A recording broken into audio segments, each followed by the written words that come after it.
There we go. Now I'm good. Okay. That just was long. Think we're ready. We are ready, and good evening, everyone. I would like to call this meeting to order, the Executive Committee meeting of the Solid Waste Management District. It is the Executive Committee meeting of the Solid Waste Management District, August 1st, 2022. And we are all present, but I know you have to call the roll nonetheless. Monson, Here. Piedmont Smith, Here. Githens. Here. All are present. Great. So we have a lot to do this evening, and let's make a quick pass through the minutes and then move right into budget consideration. So may we have a motion for the first minutes, please? Move approval of the executive committee minutes of May 31st, 2022.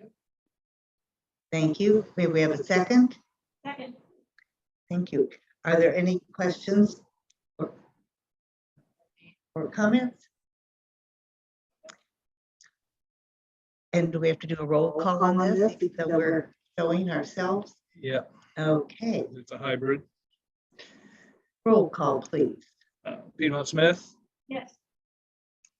Munson, Yes, Githens. Yes. Motion passes. the second minutes, please. Move approval of the executive committee meeting minutes from July 5th, 2022. Second. Questions or comments? Seeing none, roll call vote, please. Githens, Yes. Piedmont Smith, Pass. That wasn't there. Munson. Yes. Motion passes. Okay, and now a motion for the Board of Directors. Move approval for the board of directors meeting minutes from July 14th, 2022. And this is to forward to the To the board. Forward to the board, yes. Okay, thank you. Questions or comments? Seeing none, roll call vote, please. Munson, Yes? Piedmont Smith, Pass. Githens. Yes. Motion passes. Thank you. Now on to budget proposals. And we have the standalone laptop that's going to show us the Well, I can, screen, right? yeah, I can Can share you- screen if we do it this way. So Oh, you're going to share the screen. Okay. I can pull it up on here. I can share the screen. I should have left this up and I forgot.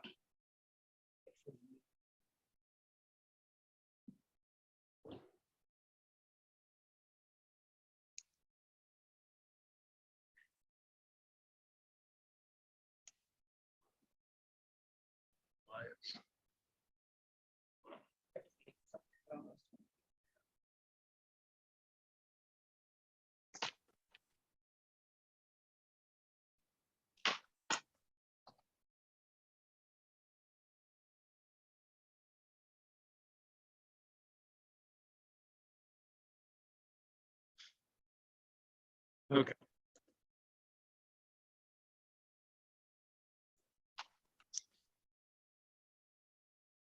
Okay, so what do you want me to put up on the screen? What do we want you to put up on the screen? We're going to let you decide because do we need to go through and review all components of the budget? Well, that's kind of up to you guys. You can see in the memo attached to the, we're having problems here.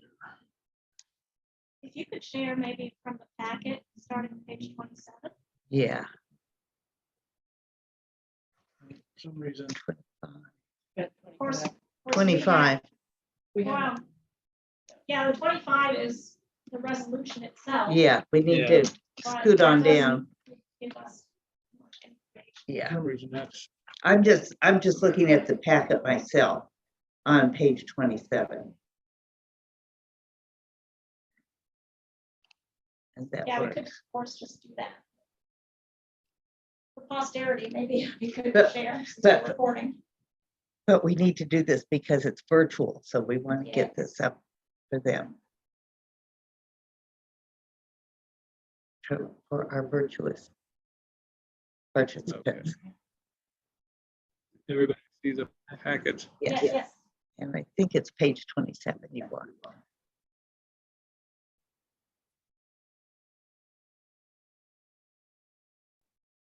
Okay. So, I mean, just, and I think what's in the memo, different from what the board reviewed. And is that, if you recall at the board meeting, I did say that we had different excise tax numbers Mhm. and DLGF originally presented. So those have been adjusted.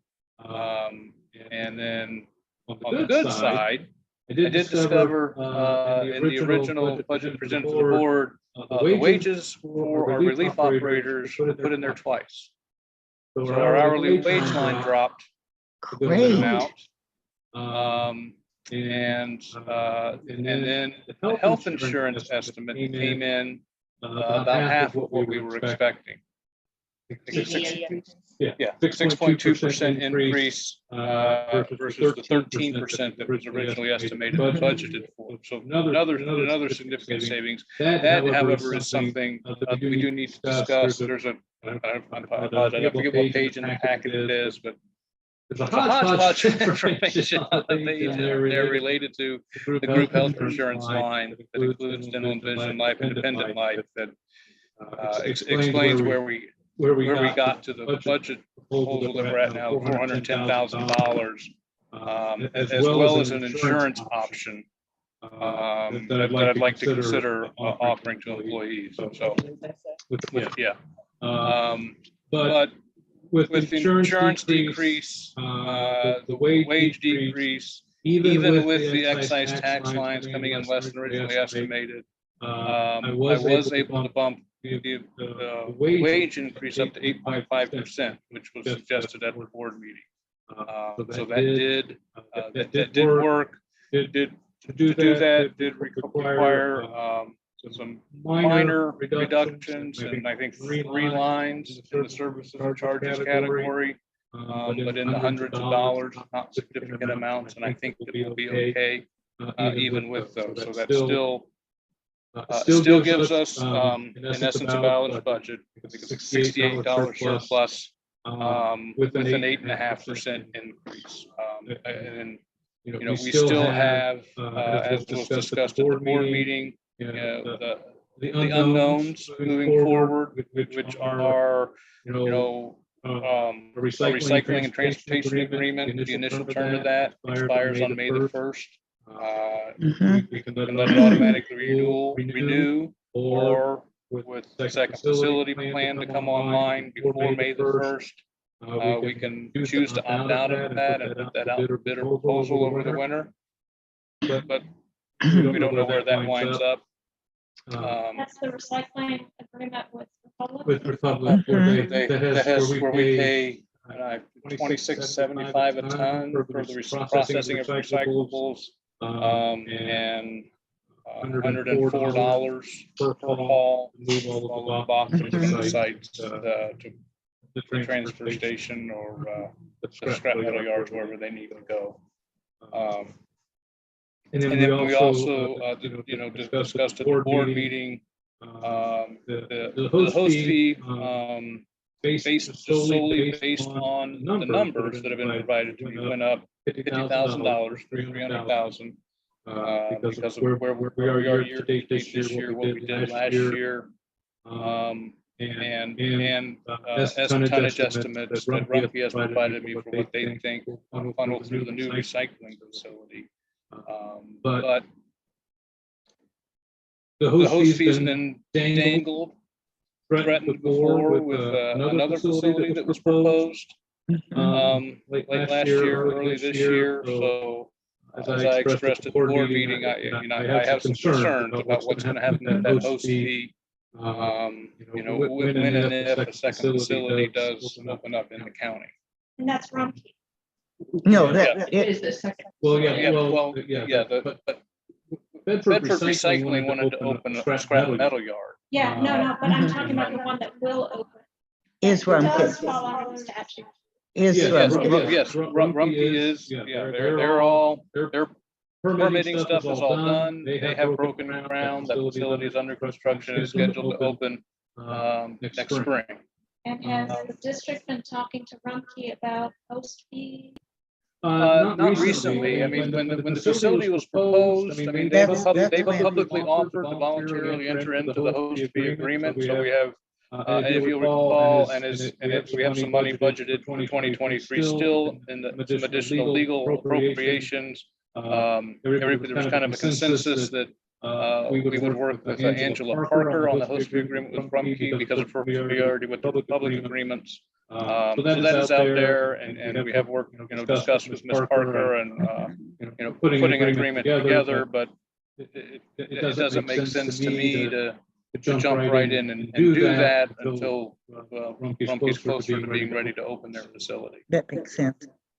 I have a question that you may not want to talk about right now, and we can kick it down the road.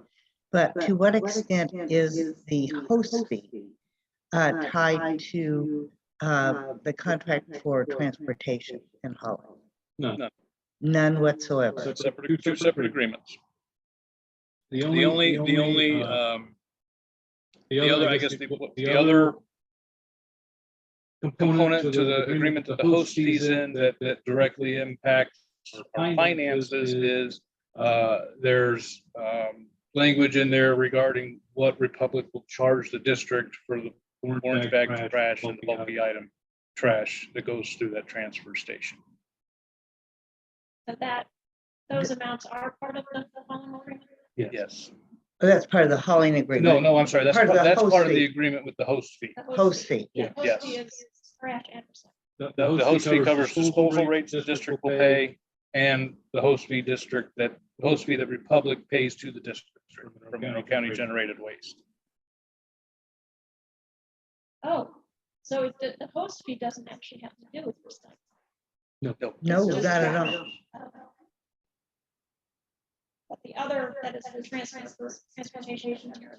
That's recycling. Yeah, the other agreement covers what used to be the rebate we would get back for recycled materials. That is, because of markets now turned into a fee we pay for the processing of recycling, as well as the hauling of all the materials from our collection points to wherever they need to go, with the exception of glass. Glass is not included in that, and that's And has been handled separate for a handled while. separately we work directly with a processor in Indianapolis and with local KNS roll off to haul that material from the sites to Indianapolis. Okay. So, and I apologize if this was probably covered previously when I was out of town. The second community outreach position at $19 an hour was, I think, in the July 14th packet, it says $19.50 per hour. And in the memo from today's meeting, it's $19 an hour. That would be a typo in the memo. So it's $19.50. The budget figures are based on $19.50 an hour.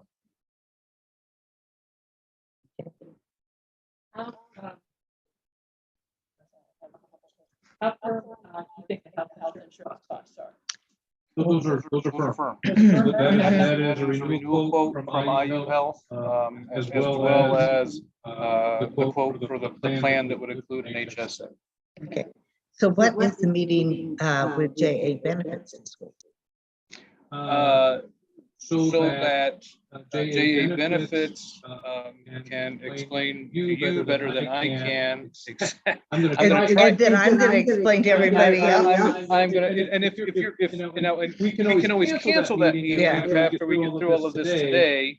you three are comfortable with, that you understand what it is that I'm talking about doing Mhm, and the financial implications of that, which is what that mhm. mess of a of a page later on in the packet is all Right. about. But I'll walk you through that here shortly. Okay, good. let's, So we'll just- yes, me too.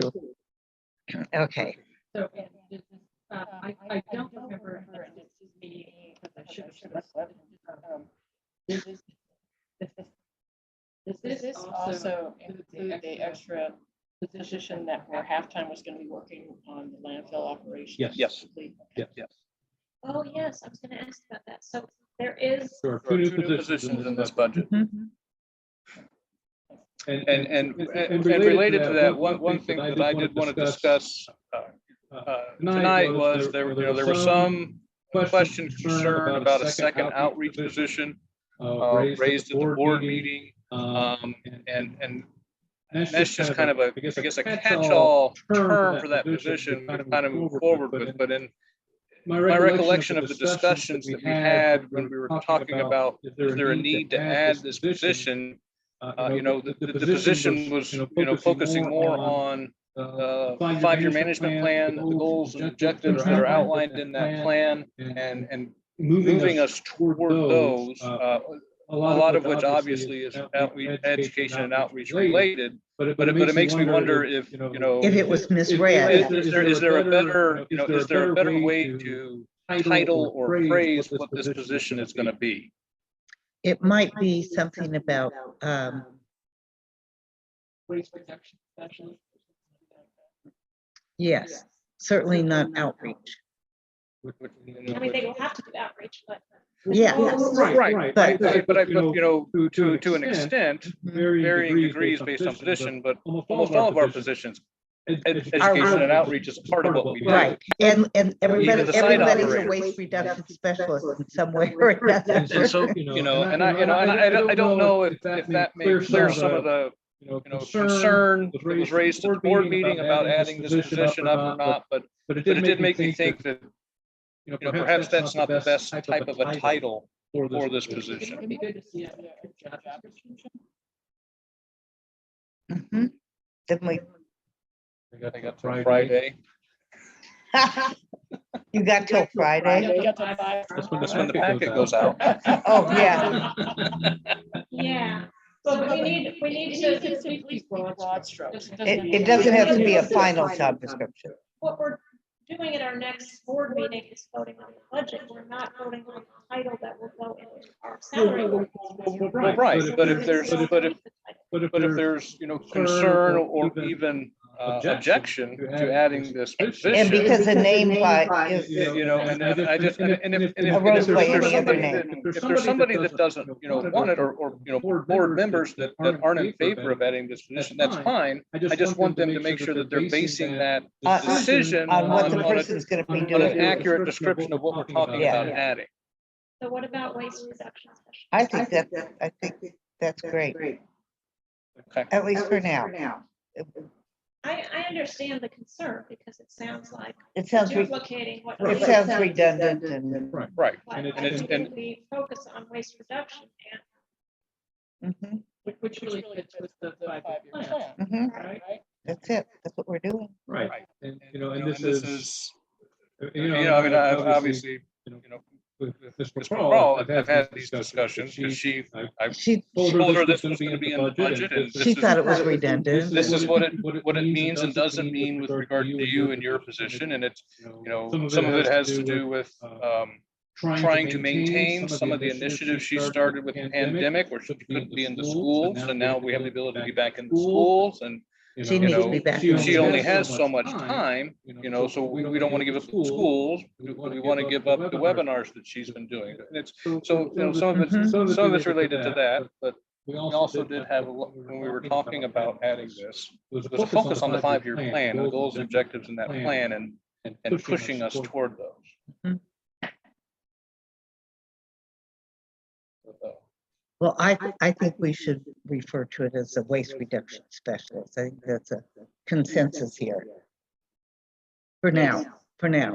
till we find something better. I think it gives us a better sense of the kind of focus we want from the person also. Mhm. Okay. Absolutely. Okay, Keep wanting to go down myself here on. I am too. I'm just using my mouth. We can do that. So,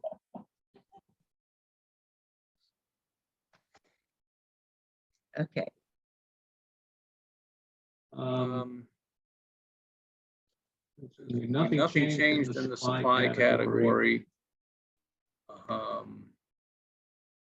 And I do apologize. I would have to go back. I would have to pull up some notes and old spreadsheets to, the one change, the one, like I said, there was a few minor changes in the other services. But the one that I do remember was the workers' comp was originally proposed at 27.5. It's now at 27.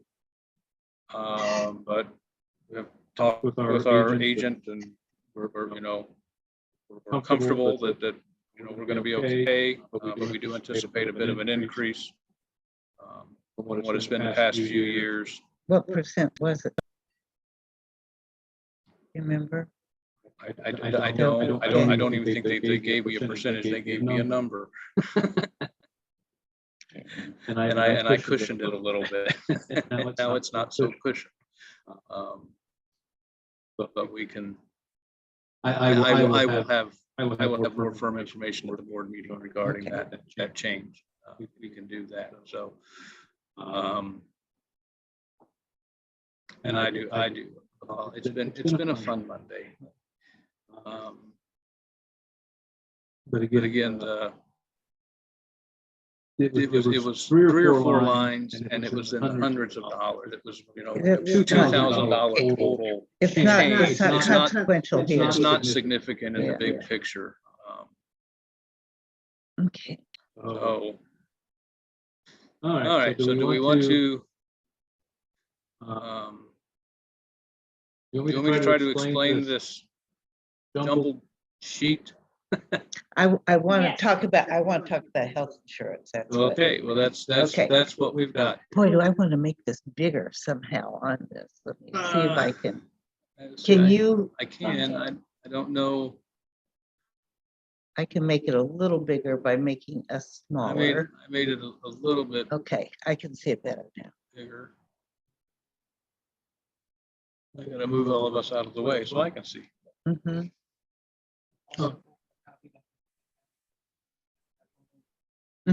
I could. It's a- Yeah. Okay, so what you have here, this is everything that we pay out of that health insurance line item. Which, and it made me realize that we need to, probably for future budgeting, we're gonna need to retitle that line or separate some things out into separate lines so that life insurance, disability, and maybe even dental and vision are Separate. dental and vision, because a lot of insurance policies Go lump all together. three of those in together. We happen to not, but at any rate. So So the group health insurance, start up there, that top one. So you have our current enrollment. EE stands for employee. And then you have what our current monthly premium is, what the IU Health quoted renewal premium would be, which is 6.19% change. And then you have what our August premium was that we just paid, and then what that premium would have been with the 6.19% increase. So it's not significant. And annualized, it's still under a $20,000 increase. Okay. It just looks bad when it goes from 8,000 to 9,000. People are rounding. Well, but that's for 9 employees. Oh, that's for 9 employees. That's the okay. monthly premium. Okay, bill. got it. It went from 946 to, it's a $60 increase per month per employee that they pay 20% of. Ah, So when this is presented to the board, is there any way you can get that into a column there? Monthly I can, premium, that's the total for 9 employees.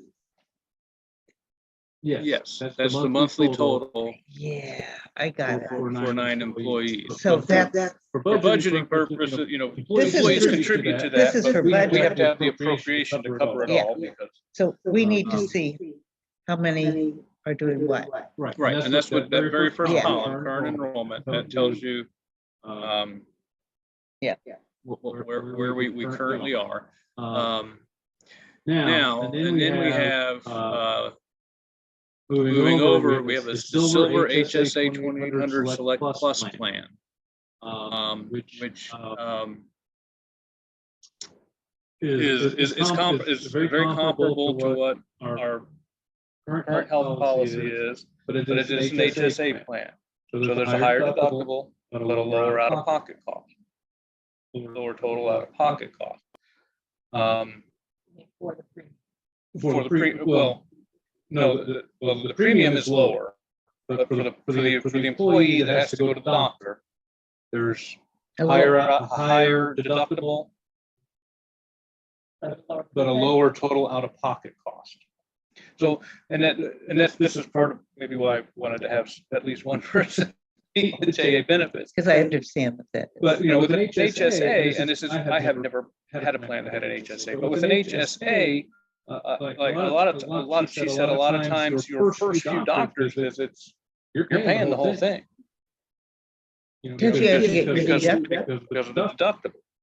So, you know, it can be a shock to some employees, and, but you have the lower out of pocket, and then you also have that health savings account, which is your money. And if you never go to the doctor, you're retired, that's your money. And it's not taxed. It's not taxed when you're contributing to it, yes. That's what I have through IU. That's what I used to have, right? So- Yeah. Mhm. Are you, so currently the HSA is not an option? Right. And we are now considering whether to make it an option or to make it instead of. Well, that's That's the the other, other, to make it an option. If we we can stay above 15 enrollees, It can be an we can option. offer 2 different plans. and And that's what I would like to do, is to give the employees the option. JA Benefits has said that if we have, we're what, at 16 right now. So if we have 16 people enroll and only one person takes the HSA, doesn't affect the premium quote. It will not change anything with regard to, they're not going to raise the premium because only one person enrolled. So these quotes are firm. This is what we have. Are they going to allow just one person? to enroll? She said that they would. but we have to, but I think 15 is the number. We have to be above. Total. For total enrollment. Between all options, we have to have at least 15 people. So I'm looking at current enrollment, that's 11, 13. Well, I think we got, 16. We'll have 18. we have, well, if they take it, if they have a spouse that they take Yeah. insurance through. Which is, Right. Or if but- you're retired and already.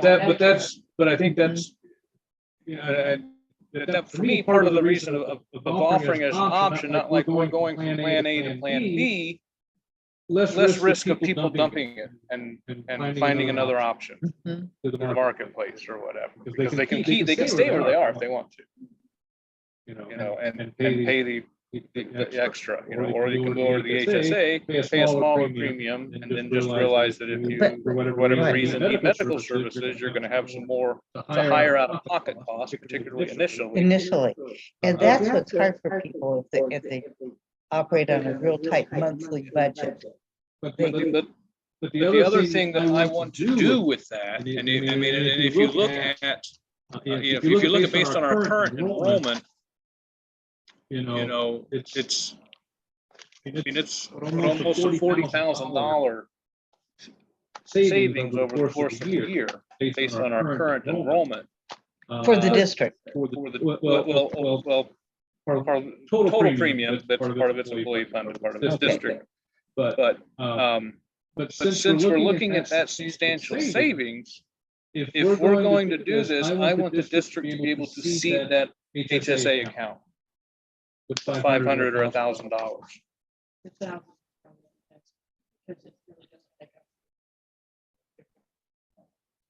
So, Thousand.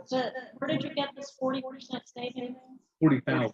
40,000? So If you look at about midway across the chart, the renewal premium down toward the bottom, annual premium is 304,000. Uh-huh. Then in that same row, if you go over to the HSA based on concurrent enrollment, it would be 266,000 If everybody chooses the HSA? if everybody went to the HSA.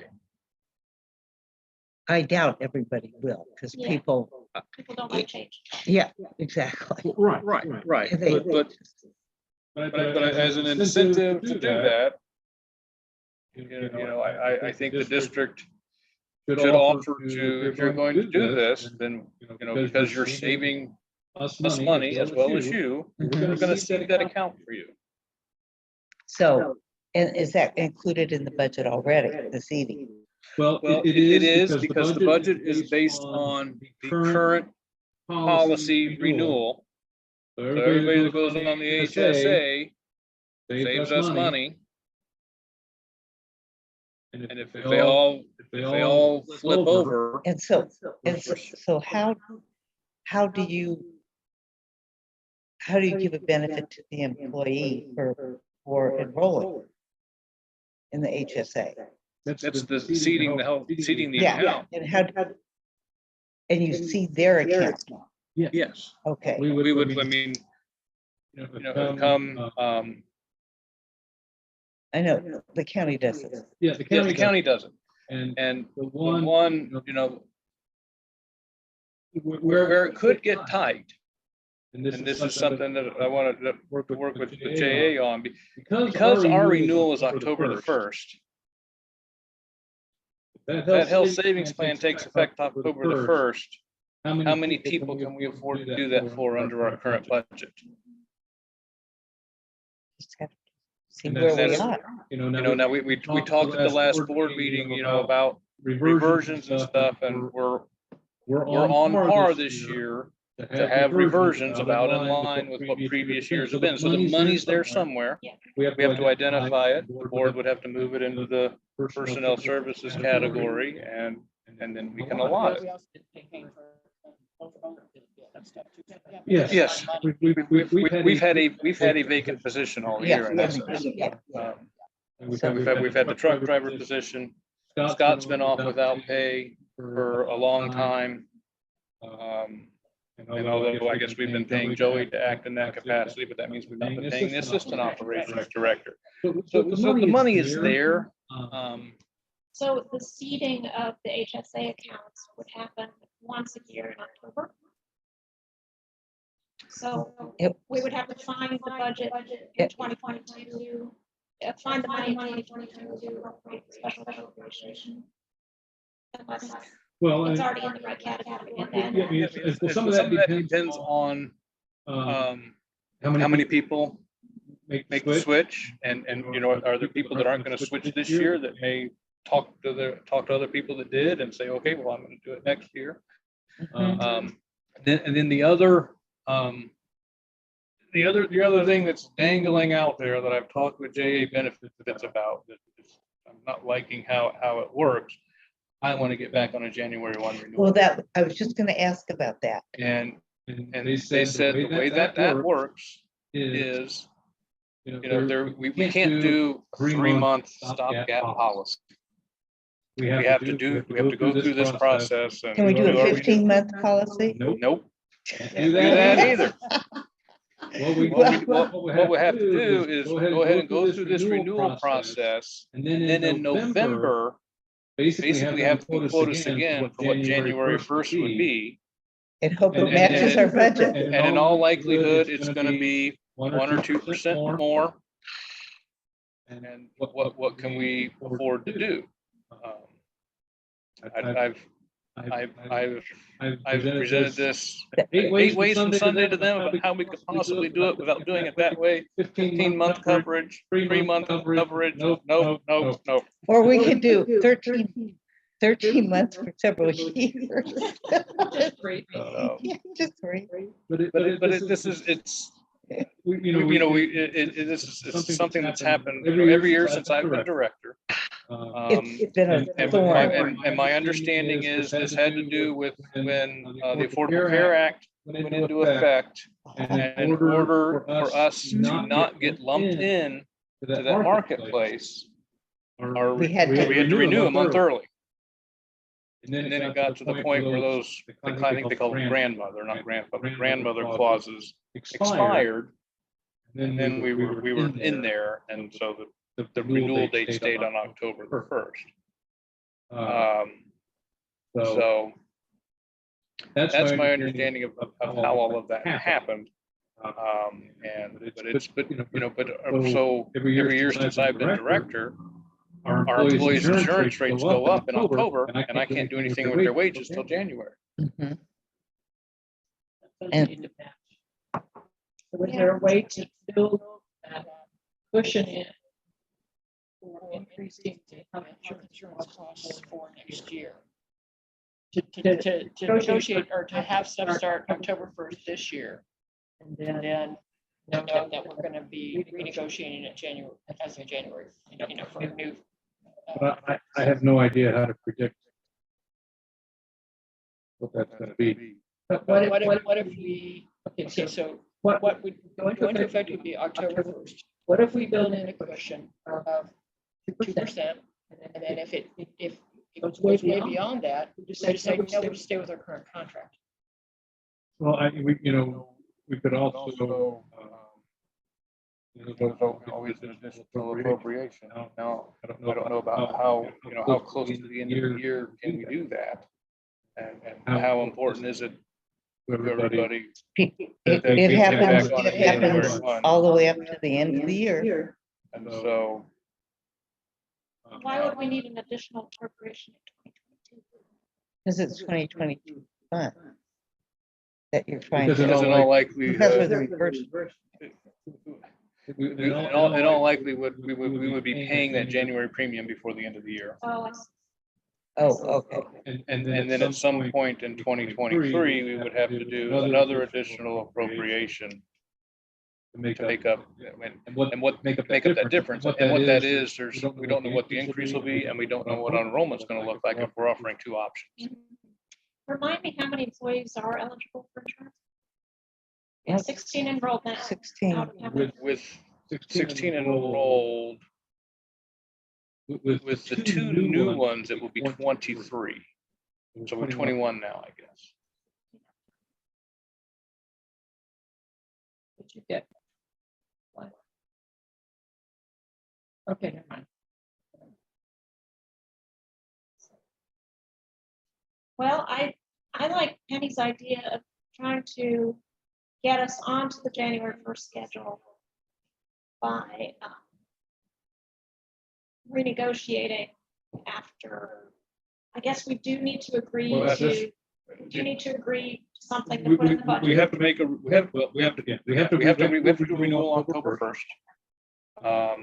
We have to budget something. Right. And we have to, and Megan, Jay, Ben, if she wasn't able to tell me, she couldn't say, is it going to be 2%, 4%, 6%? No way to know.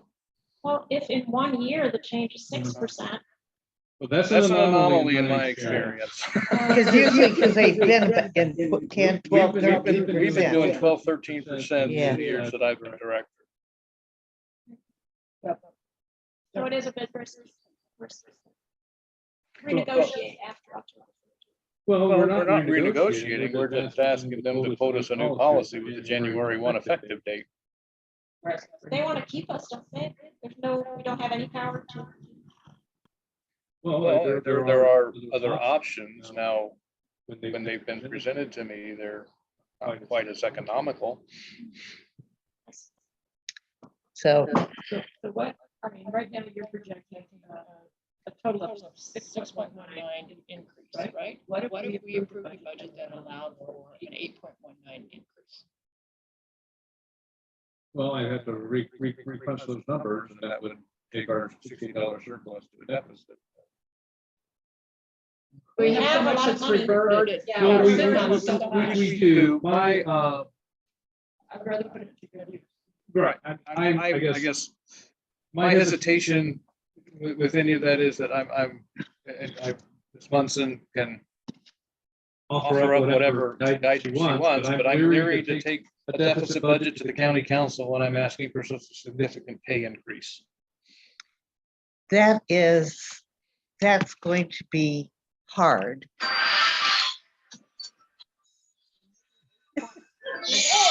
I don't know. She's playing games. I know. I never play games.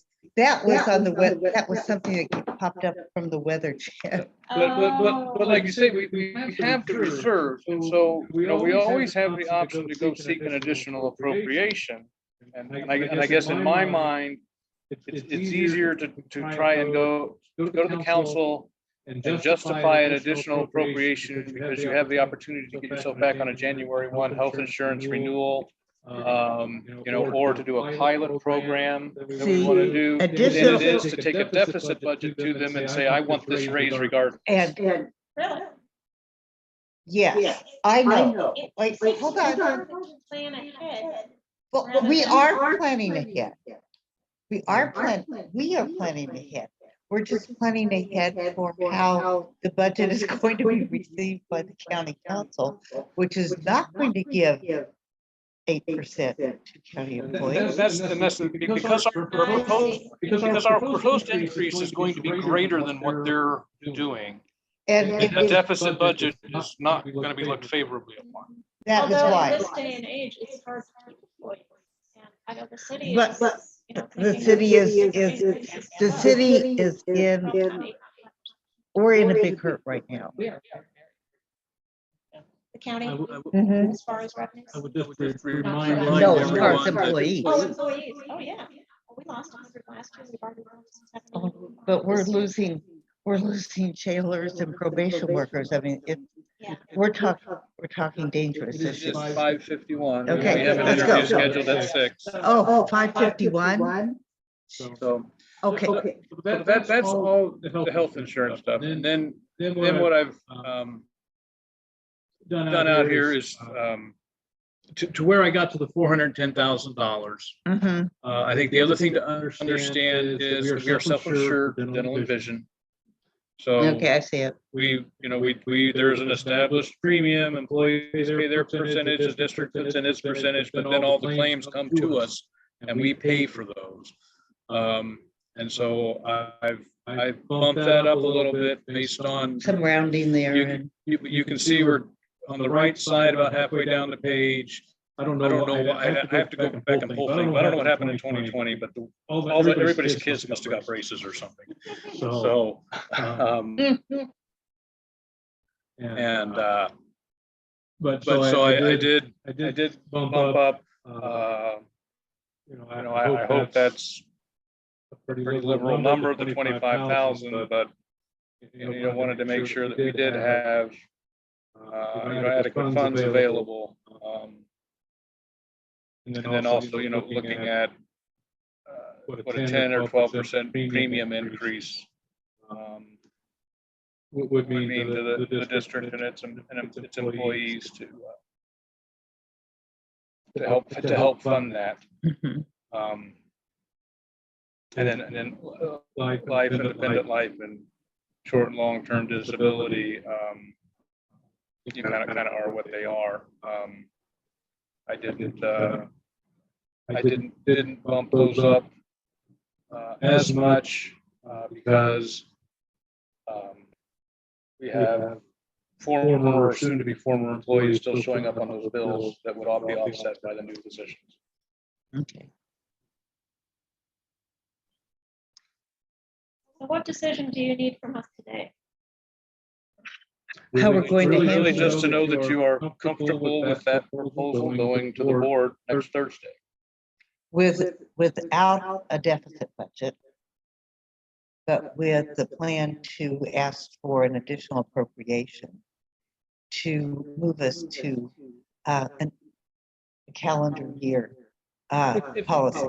If the increase is reasonable and palatable. Yeah. If it's 10%, we're not gonna do that. Yeah, if we, I mean, we have to wait until we see it. Exactly. And we can tell them too.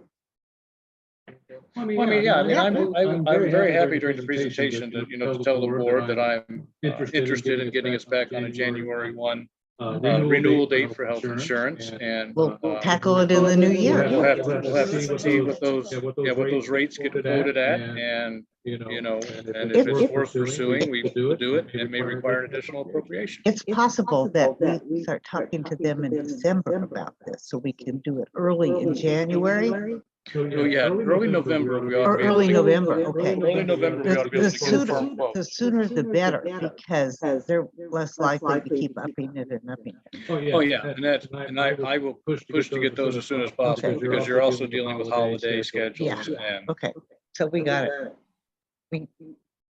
I have one question, one request. Other things later. Okay. On page 34. Oh, I'm waiting for Tom to move to page we're 34. we're on page 34. I'm sorry, page 38. Oh. I'm looking at the screen and notes here. This is just me being me. Could you draw a line under the first, second 3,000? So that the total looks like a total. Yes, yes. Okay, that was, yeah. That's a heavy ask, Penny. I know. We're We're really changing. Since You had us look at that resolution, that brings to mind, the fifth whereas in all the resolutions talks about the CAC reviewing and discussing the budget, providing written comments to the board of directors. Well, Joe and I kind of forgot to put that on the July agenda for the CAC. So So they have, we just. Thank you for sharing that. They have, the CAC has a meeting scheduled that we're pretty confident we can have a forum at, Before the board meeting. on Tuesday the 9th. And after we get through all of this tonight, I will have budget stuff that I know is gonna be to the board to give to Joe, put an agenda, so they will they will meet on Tuesday the 9th. And I'm sure that Joe will turn those written comments around ASAP. Which is a good thing you're here today. And we'll get them distributed to the board in advance of the meeting. And so that you have those, so that is, when that resolution comes up, there's no question about, well, where are the written comments in the fifth whereas? So you're going to send the board the comments because you can't include them in the packet. Because Well, I will send them all to them, but I will also probably slip them into the packet and online post a revised meeting packet that's available on a public document archive. I like that. Thank you.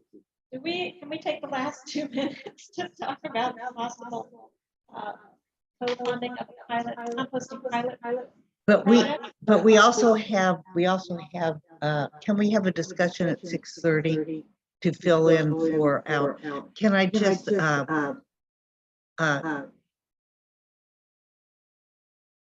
temporarily adjourn this meeting and not close it, just adjourn it? You can recess the I'm gonna meeting. recess it until after our first executive session.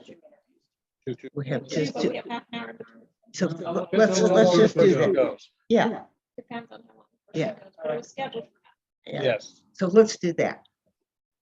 And let's be prompt with our appointment, okay? Okay. So recessing this until approximately 7:30. 6:30. 6:30, Tom. Oh, we want to meet between them. Yes. Okay, I'm sorry. Okay. Okay. Okay. So, executive committee members, we will now recess this meeting till approximately 6:30 after we conclude the first part of our executive session business. And so we will close out the Zoom for now. And we will resume.